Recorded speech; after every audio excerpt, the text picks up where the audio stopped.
just roll over that balance every year. Yeah, it stays in that fund, and from time to time, we'll shift people back and forth based on if they were doing flat book work, we would pay them from flat book funds.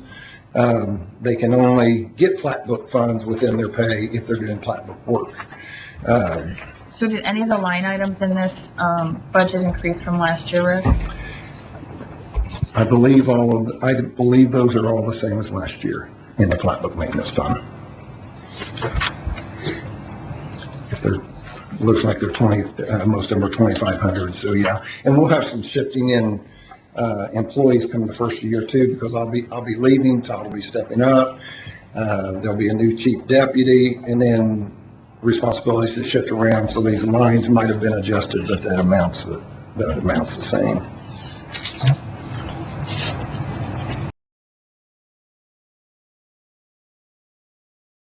Yeah, that's the exception. And then for the flat book maintenance fund with the auditor's office, line item 1210.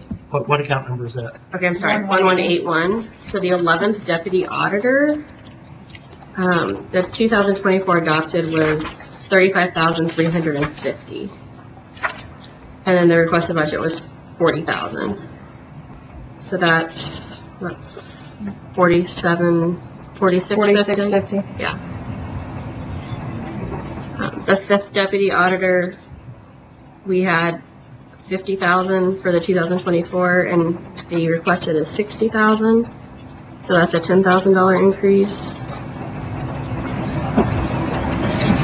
The 9th deputy auditor, we had 2,500 for the 2024 adopted, and it's at 25,000 for the 2025 requested. Rick, would you like to maybe speak to some of that? I'm sure there's a reason why you... I didn't come really prepared for that today, but there's going to be a change in administration next year. Shifting all employees and duties are changing around. So it'd be best if we could go back and look at what that plan was, and we could probably help with that, because that piece is going to be his next year. And when I leave, something to consider is you're going to have an auditor next year that has 8 more years experience than anyone else coming into that office, in the auditor's office, which has been hand in hand with about 5 of us working together for the last 8 years. There's going to be a shift between all employees. We'll have to get new people, and the same problem we have in getting new people with the right qualifications are also big issues. And so I'll have to go back and look. Okay. I really couldn't answer today. And would it be accurate to say that sometimes on this fund and some of the similar funds with other offices, just because there's the appropriation in the budget doesn't necessarily mean that that will be completely spent? You're kind of giving that new person the flexibility to make adjustments. There's many of those lines like this year on those $2,500 lines. If they're not doing flat books work, they can't get paid flat books. Right. So that may be a supplement if they're doing flat book work. So sometimes that goes unspent. That would be normal. Yeah. We're limited. It's just like you were talking earlier about the computers for the assessor's office. Now, all of his employees might very well do reassessment issues, but technically the reassessment fund would pay for computers that are doing reassessment work. And you would not be able to use reassessment money on computers that aren't doing reassessment. Right. So, and that's the same for this one. It can only be for flat book items. If I buy a new filing cabinet for my office and I pay for it out of flat book fund, it has to be flat book related storage in that. That's how detailed that is. I'll try to get something for you. Yeah, and I think that's one of my, I guess, reservations to actually making these adjustments today is, it's not typical that the council goes through these funds with the spine of a tooth comb as general fund, public safety, and I think part of that just is, my opinion is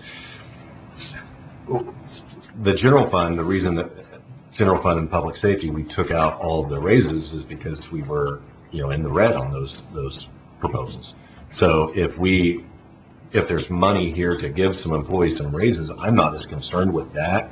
Again, it gets back to that every department almost is saying that they need to compensate their people better to attract and retain employees. I'm cutting out at this point in the general fund just because we're, still $2 million.